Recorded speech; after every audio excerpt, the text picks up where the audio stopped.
rising speculation over a possible Seoul-Tokyo State Summit following South Korea's solution to Japan's wartime forced labor issue, which President Yoon says seeks to both respect the Korean victims and pursue co-prosperity with Japan. Seoul and Washington's joint drill featuring the deployment of a U.S. strategic bomber sparks a stern warning from North Korea. South Korea's gross national income per capita last year drops to $32,661 US dollars on a strong greenback.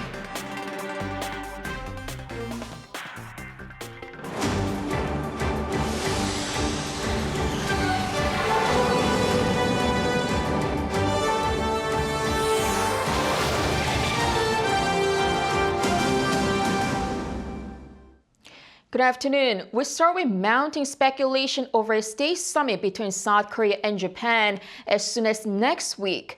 This is according to Japanese media reports after Seoul yesterday announced a solution to the issue of compensating Korean victims of Japan's wartime forced labor, which has been one of major sources behind the soured relations. Our presidential office correspondent, Oh Soo-young reports. The leaders of South Korea and Japan are likely to engage in back-to-back summits in the coming weeks, building bridges over long-standing issues to advance their trilateral cooperation with the United States. Following Seoul's plan announced on Monday to compensate victims of Japan's wartime forced labor as a move to push bilateral relations beyond historical sticking points, there is growing speculation of a meeting this month between President Yoon and Japanese Prime Minister Fumio Kishida. Japanese media quoting diplomatic sources say Yoon is likely to visit Tokyo next Thursday and Friday, before Kishida sets off for Germany. While the potential summit initially looked like it would be held later in March, the two leaders are likely to meet before the South Korean president holds a summit with Joe Biden next month, in efforts to speed up trilateral cooperation. When questioned by South Korean media, President Yoon's office said the date has not been fixed, and the two sides are yet to begin discussions on the matter. Given the mood of rapprochement between Seoul and Tokyo, observers will closely watch whether Kishida invites South Korea to the Group of Seven meeting, as well as the possibility of a trilateral summit with President Biden that month. South Korea, the United States and Japan have been joining hands to improve regional and economic security against challenges such as North Korea's growing nuclear threat and geopolitical rifts affecting the production of key emerging technologies. Washington is understood to have pushed its East Asian allies to resolve their differences after Seoul-Tokyo relations spiraled into a trade war in 2019 over a dispute on compensating Japan's wartime forced labor victims. The two governments last week held a trilateral economic security meeting with Washington, a step toward mending fences, with Seoul announcing on Monday that it would halt the process of disputing Japan's export restrictions on semiconductor materials at the World Trade Organization. Following South Korea's move, Japan's trade ministry said it would seek bilateral talks to ease its export controls. Oh Soo-young, Arirang News. President Yoon says Seoul's plan to compensate victims of Japan's wartime forced labor seeks to both respect the Korean victims while pursuing co-prosperity with Japan. His remarks on Tuesday came as he presided over a cabinet meeting where he echoed his March 1st Independence Movement Day speech, saying Japan has transformed from a militant oppressor in the past to a cooperative partner for future prosperity.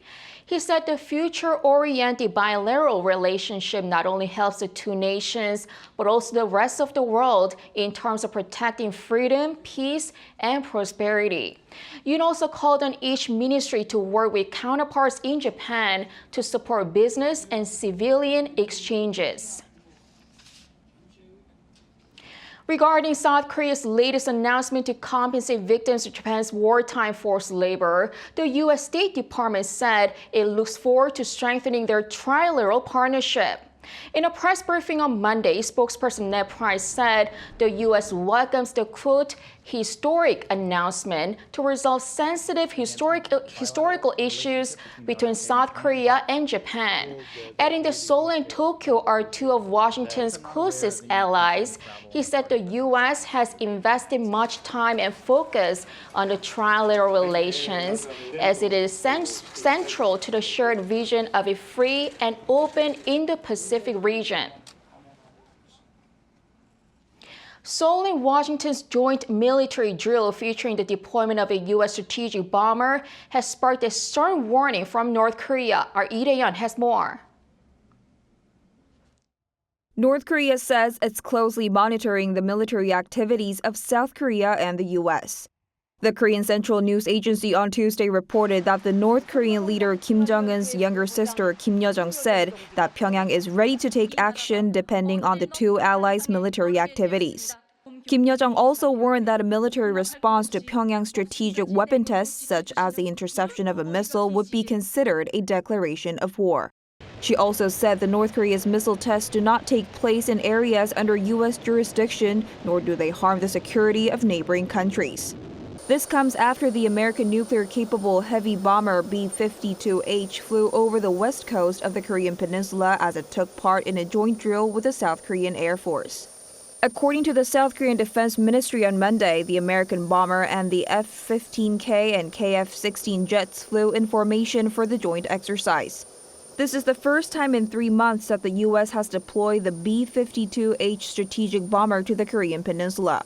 The objective was to showcase the robust relationship and higher caliber of the military forces of both countries, especially as North Korea continues to ratchet up its nuclear and missile threats. This air drill also comes a week ahead of the Freedom Shield, a South Korea-U.S. joint military exercise that's to be held on the largest scale in years. Following the joint drill, North Korea on Tuesday urged that international society should call for the two countries to stop their military exercises. North Korea's foreign ministry also criticized the deployment of B-52H in the joint drill, warning that this is a military provocation that may heighten the possibility of a nuclear war in the Korean peninsula. Lee Dae-yeon, Arirang News. Over in China, the country's biggest political event of the year, dubbed Two Sessions, is underway. Usually during major national events like this kind, the country has kept its skies clear by halting factory operations. But this year, that doesn't really seem to be the case. Our Lee Seung-jae tells us why. Under a gray sky, red flags announcing the opening of the Two Sessions flutter against the wind. Soldiers guarding the Great Hall of the People were seen wearing thick masks. On the third day of the Two Sessions, the concentration of ultrafine dust in Beijing was recorded at 244 micrograms per square meter. That's 50 times higher than the WHO's recommended standard. However, it wasn't always like this when the eyes of the world turned to China. In fact, from the 2008 Olympic Games to the 20th Party Congress last year, whenever China held a national event, great effort was made to ensure skies were blue. Factories were shut down, driving limits were introduced, and artificial rain was even produced to clear any fine dust in the air. During the 3+ years of the COVID-19 pandemic, production activities shrunk, and China saw what was dubbed the Corona Blue. That blue refers to the blue skies that resulted from a significant decrease in industrial activity. But all this seems to be a thing of the past as China is trying to bounce back from the pandemic with President Xi Jinping's push to revitalize China's economy during his third term in office. Over the past year, China has also approved the construction of 106 gigawatts of coal power generation sites. And just like that, President Xi's pledge to realize carbon neutrality by 2060 went up in smoke. Lee Seung-jae, Arirang News.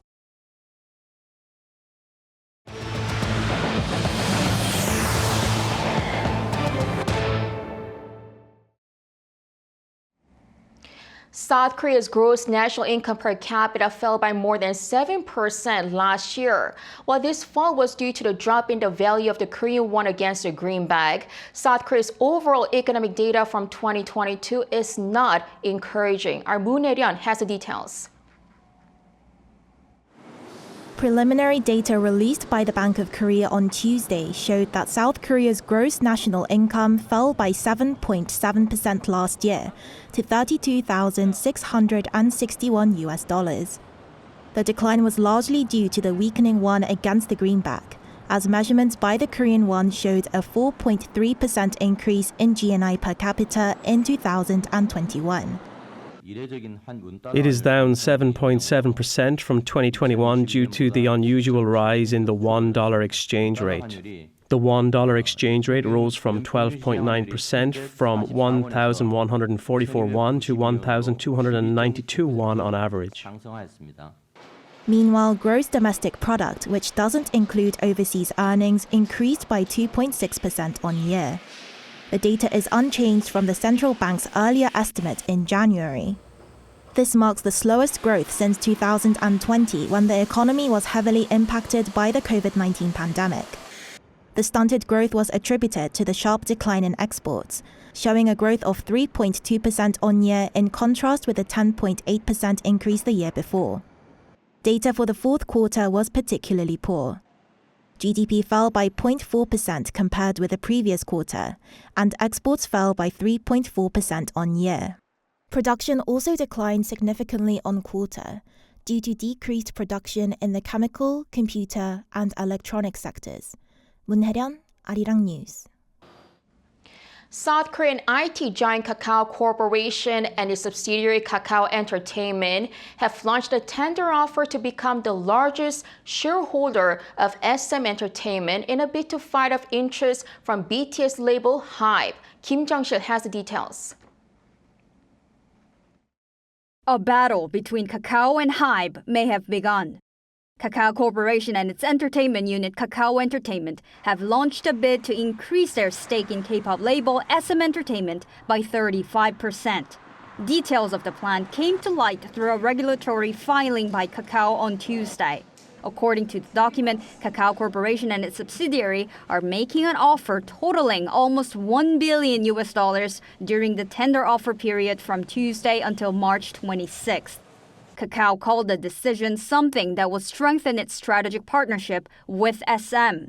The bid price is 150,000 Korean won, or about $115 per share, 25% higher than HYBE's proposed 120,000 Korean won per share, which was made last month. HYBE, the label behind BTS, only managed to acquire 0.98% of SM through a tender offer in February, only a small fraction of their 25% goal, opening the door to a bidding war. That brought HYBE's SM holdings to 15.78% with an additional 3.65% of voting rights handed over by SM's founder Lee Soo-man. Kakao already owns a 4.9% stake in SM, and if the deal goes through, it will become SM's largest shareholder, bolstering SM's efforts to prevent HYBE from taking control of its rival K-pop label. Experts say there's still a chance that HYBE will launch another tender offer to counter Kakao's bid. Kim Jung-sil, Arirang News. South Korean language drama Pachinko has won the Best Ensemble Cast in a New Scripted Series award at the 2023 Independent Spirit Awards. The ceremony, which celebrates independent filmmakers, took place on March 4th in Santa Monica, California. Pachinko tells the story of 4 generations of a Korean family during the Japanese occupation of Korea and is based on a 2017 best-selling novel by Korean-American author Lee Min-jin. The story revolves around the life of Kim Sun-ja, with Kim Mina playing the young Sun-ja and Oscar-winning actress Yoon Ye-jung portraying the character later in life. Lee Min-ho stars as Sun-ja's love interest Han-soo. The series premiered on Apple TV Plus in March of 2022. Competition in the premium OLED TV market is expected to heat up in South Korea as Samsung Electronics makes a comeback in the space after a 10-year hiatus. According to Yonhap News Agency citing industry sources on Tuesday, Samsung Electronics will begin rolling out QD OLED TV models which use Samsung's quantum dot technology, alongside Neo QLED 8K TVs and Neo QLED TVs domestically on Thursday. LG Electronics, which has a 60% market share of the global OLED market, is also planning to launch new OLED TVs sometimes next week. In other news, the United Nations seals a deal on a critical commitment that will seek to safeguard 30% of biodiversity in the high seas by the year 2030, Eun-jin reports. A turning point has come for marine life in regions outside national boundaries, in areas known as the high seas. After 2 weeks of talks in New York, United Nations members have agreed on a unified treaty that will create a new body to manage the conservation of biodiversity across 30% of the Earth's seas. The agreement is the first of its kind since the UN Convention on the Law of the Sea came into force in 1994, a time well before marine biodiversity was established as a point of concern in terms of environmental protection. The latest move serves as both a historic milestone and a critical commitment in order to achieve the 30 by 30 pledge made by countries at the UN Biodiversity Conference in December to protect a third of the sea and its land by 2030.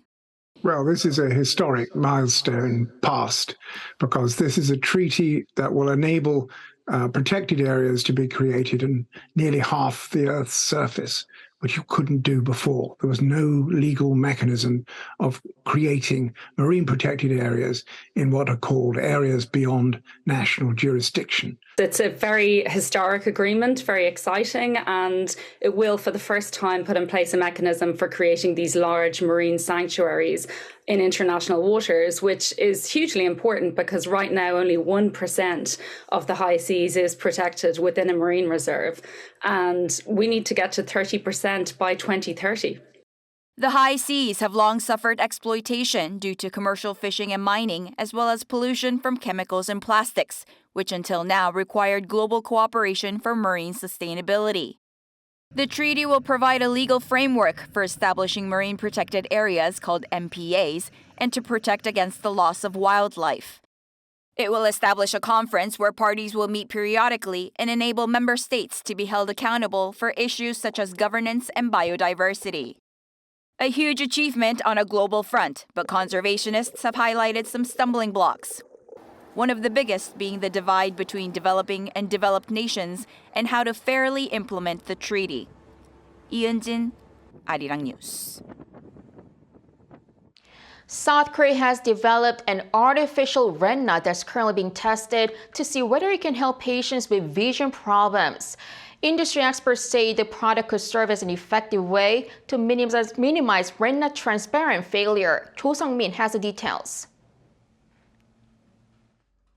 This patient here, aged well over 60, has lost vision in his left eye from a chronic immune disease.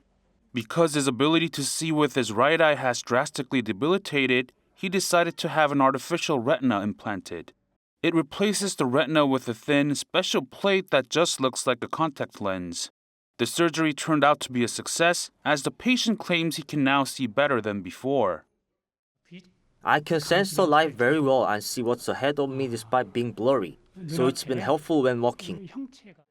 The artificial retina, currently undergoing trials on humans, has been developed by a company in South Korea and is designed mainly for patients of rare diseases who have low chances of seeing even when transplanted with a donated retina. According to data, 12 million people worldwide are on waiting lists for retina donations due to a range of problems and impairments. In Korea, a patient with a retina problem must wait an average of 7 years before a donor is found. Those suffering from Stevens-Johnson syndrome, or those who have had several failed retina transplants, those with too many veins in their retina, or those who are born innately without stem cells around their retina, Korea didn't have any option for these cases. So although it's at a clinical stage, there is still a possibility. A total of 12 clinical trials are planned, and the 2 that have already been completed proved to be successful. The maker of the retina says they ultimately plan to expand the use of their product for people with vision problems and serve as a new option for those with rare diseases. Cho Sung-min, Arirang News.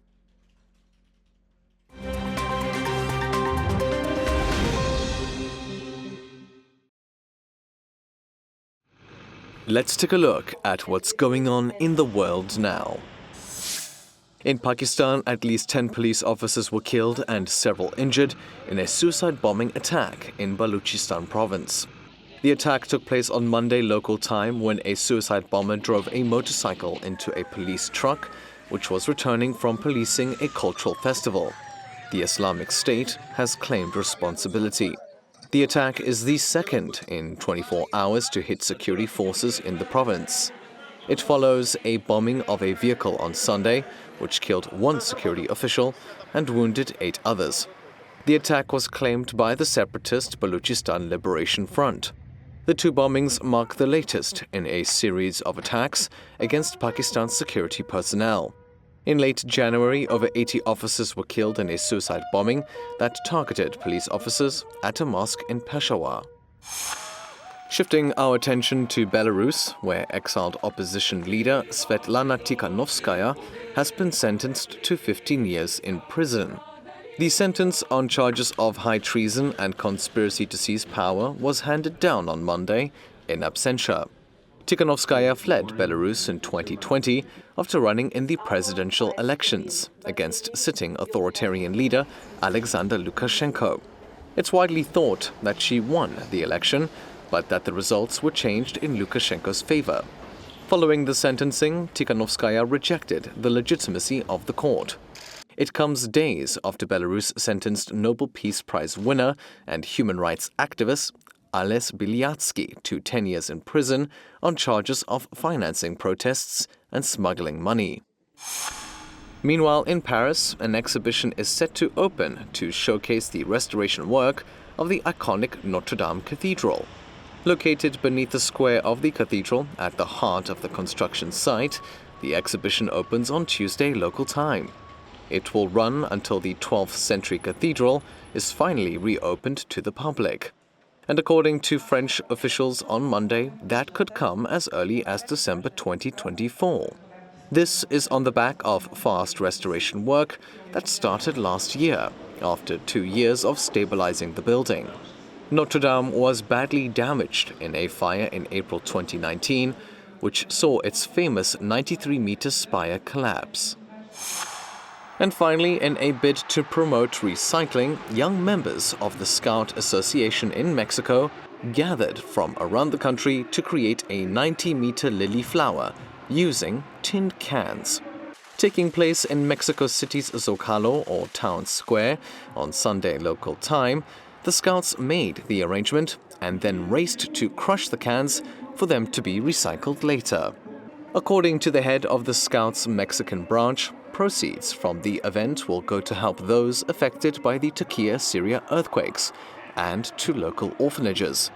The event was also held to mark the group's 96-year anniversary. Matthew Ashley, Arirang News.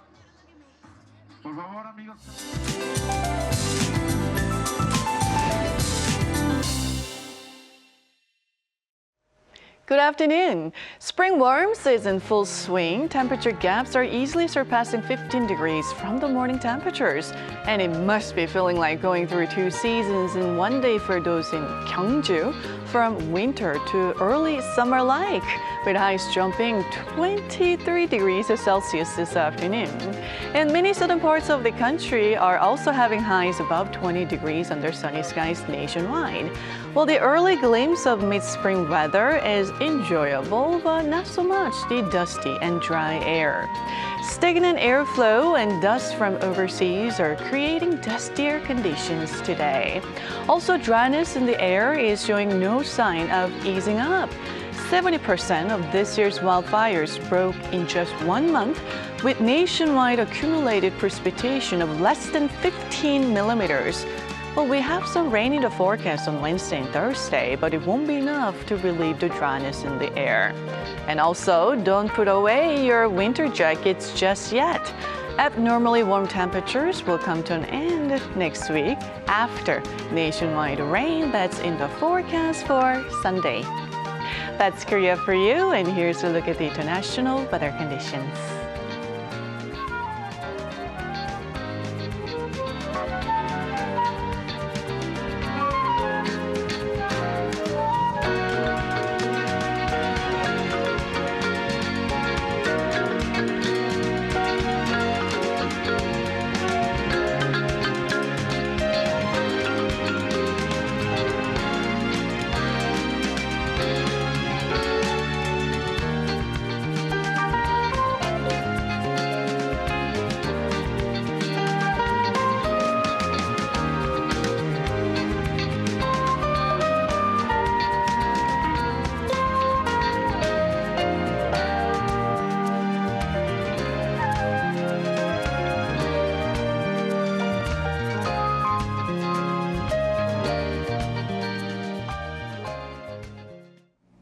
Thank you so much for watching. Have a great rest of the day.